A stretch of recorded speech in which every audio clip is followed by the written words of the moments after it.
Morning today's topic is hypertension, that is blood pressure. कि सभी को एक एज में या विदाउट एज में आजकल ब्लड प्रेशर की प्रॉब्लम हो रही, ब्लड प्रेशर बढ़ रहा है। सो दो चीज़ें होती है, hypotension and hypertension. Hypotension means होता है ब्लड प्रेशर का कम होना। तो अगर ब्लड प्रेशर किसी का कम होता है तो अचानक ऑल ऑफ सडन आपको मैलेरी आना, हाथ पाँव एकदम ठंडे पड़ जाना, ऐसा लग रहा है कि बिल्कुल हाथ पाँव में जान नहीं बच गई है। और अगर ऐसा लगता है ज़्यादा तो आप गिर भी सकते हो। जैसे आप गिरते हो, स्पाइन पोजीशन पे आते हो, आपका ब्लड आपके ब्रेन में पहुंचता है and within 1 or 2 minutes you feel comfortable. So these all are the symptom of hypotension, sorry, कि आपका ब्लड प्रेशर कम हो रहा है। एंड अगर ब्लड प्रेशर आपका बार बार कम हो रहा है, इट इंडिकेट्स कि आपको वीकनेस है, आपको प्रॉपर डाइट नहीं जा रही है। सो आपको अपनी डाइट के ऊपर ज़्यादा ध्यान रखना है और खाने में थोड़ा सा नमक का इंटेक बढ़ाना है। तो कभी भी अगर आप एक ही स्टैंडिंग पोजीशन में एक ही जगह पर खड़े रहोगे तो ब्लड प्रेशर लो होने के चांसेस हो सकते हैं, because against gravity most of the time brain में ब्लड प्रॉपर नहीं पहुंच पाता है। बट हाइपरटेंशन मतलब ब्लड प्रेशर का बढ़ना, it is a pathological condition, क्योंकि किसी का अगर ब्लड प्रेशर बढ़ रहा है तो अब वो मेडिसिन से ही कम होगा, वो अब अपने आप कम नहीं होगा। सो ब्लड प्रेशर किसे बोलते हैं? तो इफ आई एम सेइंग 120/80, तो 120 में 120 systolic blood pressure and 80 is the diastolic blood pressure. 120 से अगर कभी सिस्टोलिक ब्लड प्रेशर बढ़ता है 140, 160, तो इट ऑलवेज इंडिकेट्स एंजाइटी, कि आप एंजाइटी हो रही है, टेंशन हो रहा है, नींद पूरी नहीं हो रही है, इसलिए सिस्टोलिक ब्लड प्रेशर बढ़ सकता है। बट डायस्टोलिक प्रेशर का बढ़ना इज ऑलवेज पैथोग्नोमिक, कि आप हाइपरटेंसिव हो चुके हो। तो किसी पेशेंट का सिस्टोलिक अगर बढ़ रहा है then we are giving only anti anxiety drugs for 7 to 10 days, जैसे कि अल्प्राजोलम हो गया, मिडाजोलम हो गई। 7 to 10 days में उसके ब्रेन को कूल एंड काम करते हैं एंड फॉलो करके ब्लड प्रेशर चेक करते हैं। बट अगर डायस्टोलिक ब्लड प्रेशर बढ़ रहा है, अगर ये 80 से 86 भी हो गया, then it is known as border line hypertension. And now you have to take the treatment, you have to consult with the doctor. Starting में वी आर यूजिंग कि नमक कम खाने के लिए बोलते हैं, प्रॉपर एक्सरसाइज करने के लिए बोलते हैं in the form of cycling, jogging, yoga, जो भी आप करना चाहें। बट अगर इससे आपका ब्लड प्रेशर कंट्रोल होता है then continue these for whole life. ऐसा नहीं है कि ब्लड प्रेशर कम हो गया और आपने सब छोड़ दिया। सो अगर आपके नमक कम लेने से और एक्सरसाइज करने से ब्लड प्रेशर कंट्रोल में आता है then you have to continue this. और अगर स्टिल आपका ब्लड प्रेशर बढ़ा हुआ है then you have to start the medicine. तो डॉक्टर आपको मेडिसिन स्टार्ट करेंगे। अगर ब्लड प्रेशर बढ़ता रहा तो आपको कैसे पता चलेगा? ब्लड प्रेशर अगर बढ़ेगा तो ब्रेन का प्रेशर बढ़ेगा, ब्रेन का प्रेशर बढ़ेगा, हेडेक, सर दुखता रहेगा, हमेशा दुखता रहेगा। आंखों की प्रॉब्लम से सर दुखेगा तो हमेशा क्या होगा कि जब आप आंखों का काम करोगे, आप स्क्रीन देखोगे, आप मोबाइल देखोगे, न्यूज़पेपर रीड करोगे, अपनी बुक्स रीड करोगे, तब आपको हेडेक होगा। लेकिन अगर ब्लड प्रेशर हाइपरटेंशन से बढ़ रहा है, सर दर्द आपको हाइपरटेंशन से हो रहा है, तो उस टाइम पे दर्द आपको कांस्टेंट होता रहेगा, धीरे धीरे बढ़ता रहेगा और वो कभी भी सबसाइड प्रॉपर तरीके से नहीं हो पाएगा। ब्लड प्रेशर बढ़ता चला गया और आपने फिर भी ध्यान नहीं दिया तो आप कॉम्प्लिकेशन में जाओगे। कॉम्प्लिकेशंस क्या होते हैं? So the most common complication होते हैं that is MI, myocardial infarction, जिसको कि हम लोग मेजर हार्ट अटैक बोलते हैं। And second is the CVA, cerebrovascular accidents, या इसी को हम लोग नॉर्मल भाषा में ब्रेन हैमरेज बोलते हैं। मतलब मेरे ब्रेन की नस फट गई, मेरी ब्लड वेसल्स रप्चर हो गई और इससे पैरालिसिस होगा। Memory, thinking, paralysis, loss of urine control, loss of whittle control, might भी आप कभी खड़े नहीं होगा। दीज ऑल डिपेंड्स ऑन कि आपको जो ब्रेन हैमरेज हुआ है वो ब्रेन के किस पार्ट पर हुआ है। अगर मिड ब्रेन पोस्ट मेडुला के लेवल पे ब्रेन हैमरेज होता है then it might cause sudden death भी हो सकती है। तो ब्लड प्रेशर बढ़ता गया तो ब्रेन हैमरेज या मेजर हार्ट अटैक के चांसेस बढ़ जाएंगे। तो आपको ब्लड प्रेशर को कंट्रोल करना ज़रूरी है। और ब्लड प्रेशर की गोलियां खाने से आपकी बॉडी को आदत बन जाएगी, ये सिर्फ एक मिथ है, ये फैक्ट नहीं है। So now what are the available drugs जो कि हम ब्लड प्रेशर के पेशेंट्स को देते हैं?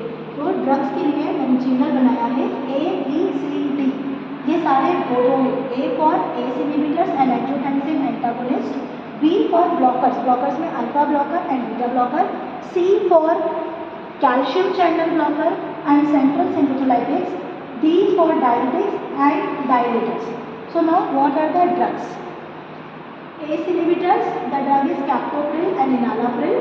Angiotensin II antagonist, the drug is losartan. Blockers में alpha blocker, non-selective alpha blocker, alpha 1 selective and alpha 2 selective. Alpha 1 selective prazosin and tyrosine. Alpha 2 is iohexol. Beta में non-selective beta blockers, propranolol and labetalol. Beta 1 is atenolol and bisoprolol. Beta 2 is butoxamine. See, जिस भी drug के नीचे underline किया हुआ है, these are the most common drugs जो कि प्रैक्टिकली हम लोग यूज़ करते हैं। Now calcium channel blockers, nifedipine, verapamil and diltiazem, central sympatholytics that is methyl dopa, diuretics. Now again diuretics is divided into three groups: high acidic, medium efficacy and the weak diuretics. High acidic diuretic, the drug is furosemide. Medium efficacy, the drug is thiazides. Weak diuretics, जिसमें potassium sparing, the drug is spironolactone.